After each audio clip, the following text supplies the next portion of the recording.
Bihar board जो history की book है जो हमारे अतीत के नाम से चलती है, उसके दूसरे अध्याय राजा और उनके राज्य, इसके प्रश्नोत्तरों को करने वाले हैं। चलिए पहला प्रश्न को देखते हैं। पहला प्रश्न है जोड़े बनाओ।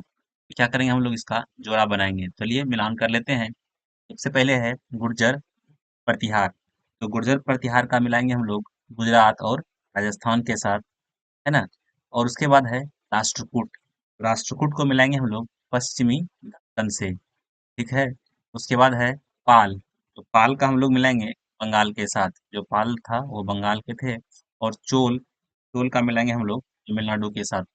चलिए इसको आप लोग देख लीजिए। एक नंबर जो जोड़े बनाने के लिए था वो आपका हो गया है। चलिए दूसरा प्रश्न को देखते हैं। 2 नंबर प्रश्न है त्रिपक्षीय संघर्ष में लगे 3 पक्ष कौन कौन से थे। तो इसका होगा कि त्रिपक्षीय संघर्ष में लगे 3 पक्ष थे। पहला पक्ष था आपका गुर्जर प्रतिहार, दूसरा पक्ष राष्ट्रकूट का था और तीसरा पक्ष पाल का था। तीसरा प्रश्न है कि चोल साम्राज्य में सभा की किसी समिति का सदस्य बनने के लिए आवश्यक शर्तें क्या थी, है ना। तो इसका उत्तर लिखेंगे हम लोग कि चोल साम्राज्य में सभा की किसी समिति का सदस्य बनने के लिए निम्न शर्तें आवश्यक थी। इसको हम लोग पॉइंट वाइज लिखेंगे, है ना। पॉइंट में पहला पॉइंट देंगे हम लोग कि सभा का सदस्य के लिए इच्छुक लोगों को ऐसी भूमि का स्वामी होना चाहिए जहां से भू राजस्व वसूला जाता था, ना वसूला जाता है भी कह सकते हैं। दूसरा पॉइंट देंगे उनके पास अपना घर होना चाहिए था। तीसरा पॉइंट देंगे कि उनकी उम्र 35 से 70 के बीच होनी चाहिए थी। और चौथा पॉइंट देंगे उन्हें वेदों का ज्ञान होना चाहिए था। पांचवा पॉइंट देंगे कि उन्हें ईमानदार भी होना चाहिए था। और छठा पॉइंट देंगे हम लोग कि उन्हें प्रशासनिक मामलों की अच्छी जानकारी होना होनी चाहिए थी, है ना। तो देखिए प्रश्न का उत्तर जो है पॉइंट वाइज लिखने से प्रश्न का उत्तर बहुत ही सुंदर रहता है, अच्छा रहता है। चलिए इसके बाद 7वां प्रश्न है आपका कि चाहमानों के नियंत्रण में आने वाले 2 प्रमुख नगर कौन थे। तो उसका उत्तर लिखेंगे हम लोग कि चाहमानों के नियंत्रण में आने वाले नगर थे कन्नौज, बनारस, इंद्रप्रस्थ या प्रयाग। आप जो है इन चारों में से किसी भी 2 नगर का नाम लिख सकते हैं, सही हो जाएगा, है ना। तो वीडियो चलिए इसके बाद के प्रश्न को देखने से पहले अगर आप 7 क्लास में पढ़ रहे हैं, है ना, तो आपको 7 क्लास जो बिहार बोर्ड की है उसके नए जितनी भी किताबें आई हैं सभी किताबों का जो सॉल्यूशन है इस चैनल पे मिलेगा। तो आप लोग जो है चैनल को सब्सक्राइब जरूर कर लीजिएगा।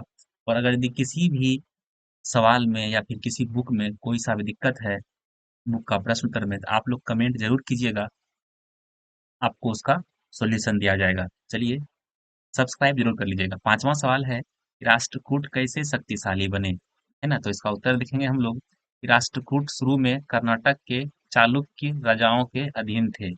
8वीं सदी के मध्य में एक राष्ट्रकूट शासक दुंती दुर्ग ने चालुक्यों की अधीनता से इनकार कर दिया और बाद में चालुक्यों को उसने हराया और अपने सैनिक शक्ति में वृद्धि की, है ना। तो उसके बाद क्या हो गए, राष्ट्रकूट शक्तिशाली बन गए। इसका उत्तर ऐसे लिखिएगा आप लोग। चलिए छठा प्रश्न है कि नए राजवंशों ने स्वीकृति हासिल करने के लिए क्या किया। इसका उत्तर लिखेंगे हम लोग कि नए राजवंशों ने स्वीकृति हासिल करने के लिए निम्न कार्य किए। चलो इसको फिर से हम लोग पॉइंट वाइज लिखेंगे। में पहला पॉइंट देंगे राजा लोग नए राजवंशों को अपने मातहत या सामंत के रूप में मान्यता देते थे। दूसरा पॉइंट देंगे कि अधिक सत्ता और संपदा हासिल करने पर सामंत अपने आप को महासामंत या महामंडलेश्वर घोषित कर लेते थे, है ना। और तीसरा पॉइंट देंगे कि कभी कभी वे अपने स्वामी के अधिपत्य से स्वतंत्र हो जाने का दावा भी करते थे, है ना। इसके बाद छठा चौथा पॉइंट देंगे हम लोग कि उद्यमी परिवारों के पुरुष ने अपनी राजशाही कायम करने के लिए सैन्य कौशलों का इस्तेमाल किया, है ना। यहाँ आपका ये छठा प्रश्न था। 7वां प्रश्न देंगे कि तमिल क्षेत्र में किस तरह की सिंचाई व्यवस्था का विकास हुआ। इसका उत्तर लिखेंगे हम लोग कि तमिल क्षेत्रों में सिंचाई व्यवस्था का विकास निम्न प्रकार से हुआ। पहला पॉइंट देंगे इसमें कि प्राकृतिक झीलों से सिंचाई की व्यवस्था की गई, है ना। दूसरा पॉइंट देंगे कि अनेक शहरों को निर्मित किया गया। थर्ड पॉइंट आपका होगा कि कई तालाबों और हौजों का को निर्मित किया गया। फोर्थ पॉइंट देंगे कि अनेक क्षेत्रों में नए कुएं खुदवाए गए, है ना। 8वां प्रश्न है आपका कि चोल मंदिरों के साथ साथ कौन सी गतिविधियां जुड़ी होती थी। तो इसका उत्तर लिखेंगे हम लोग कि चोल मंदिरों के साथ निम्नलिखित गतिविधियां जुड़ी होती थी। इसमें पहला पॉइंट देंगे कि चोल मंदिर अक्सर अपने आसपास विकसित होने वाली बस्तियों का केंद्र बन गए। दूसरा, ये शिल्प उत्पादन के केंद्र थे। तीसरा पॉइंट देंगे कि ये मंदिर शासकों और अन्य लोगों द्वारा दी गई भूमि से भी संपन्न हो गए थे। और चौथा पॉइंट देंगे आपका कि मंदिर के लिए काम करने वालों में पुरोहित, मालाकार, बावर्ची, मेहतर, संगीतकार, नर्तक इत्यादि प्रमुख थे। और आपका पांचवा पॉइंट हो जाएगा कि मंदिर सिर्फ पूजा आराधना का ही केंद्र नहीं थे, बल्कि आर्थिक, सामाजिक और सांस्कृतिक जीवन के केंद्र भी थे। चलिए, इसके बाद है आइए विचार करें, तो है ना। इसमें था कि मानचित्र एक को दोबारा देखें, आपके चैप्टर में है ना। इसमें मानचित्र एक दिया हुआ था, इसका लिखा हुआ है मानचित्र एक, उसको देखना है फिर से और तलाश करना है कि जिस प्रांत में आप रहते हैं उसमें कोई पुरानी राजशाहियां या राजाओं के राज्य थी या नहीं, है ना। चलिए, ये वही मानचित्र आपका था, देख लीजिए आप लोग, है ना। यही मानचित्र था आप लोग का। एक नंबर इसका उत्तर लिखेंगे हम लोग कि मानचित्र एक का अध्ययन करने से हमें ज्ञात होता है कि जिस राज्य में हम रहते हैं, है ना, वहाँ इंद्रप्रस्थ नामक राजशाही स्थापित थी।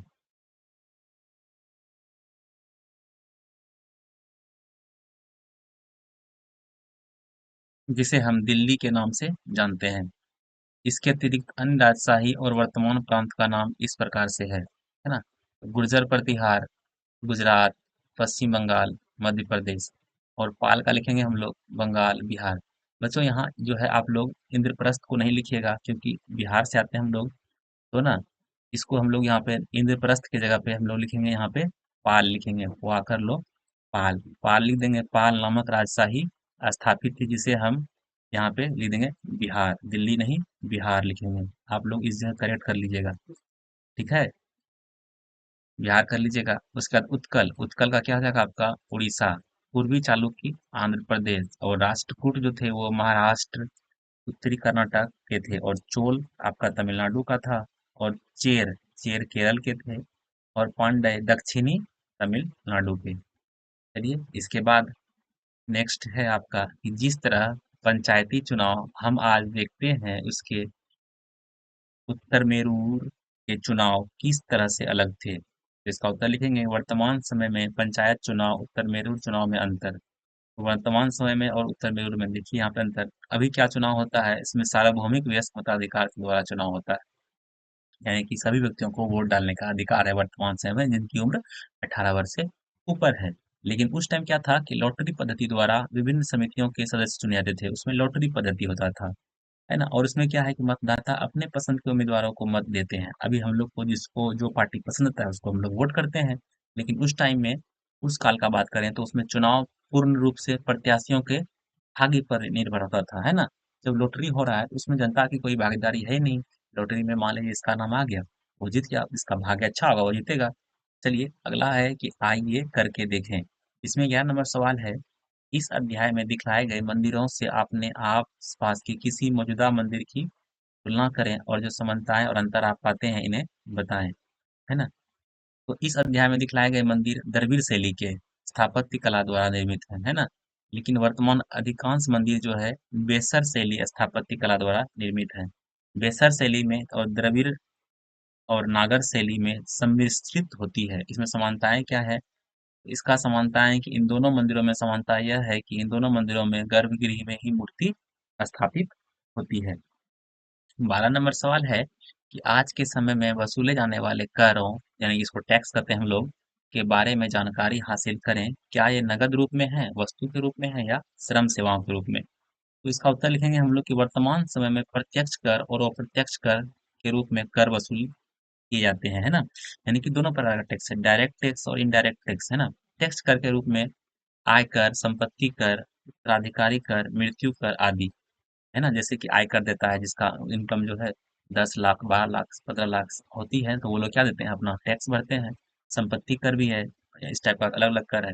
और अप्रत्यक्ष कर के रूप में उत्पादन शुल्क, बिक्री कर इत्यादि आते हैं। और वर्तमान समय में सभी कर नकद अथवा चेक द्वारा जमा किए जाते हैं, है ना। हम लोग कर क्या देते हैं, मतलब टैक्स देते हैं, किसका, पैसे के माध्यम से देते हैं। और किसी भी कर का भुगतान वस्तु के रूप में अथवा श्रम या सेवाओं के रूप में नहीं लिया जाता है। यहाँ आपका सारा प्रश्न जो है समाप्त हो गया है दूसरा चैप्टर का। तो आप लोग चैनल को सब्सक्राइब जरूर कर लीजिएगा और कमेंट में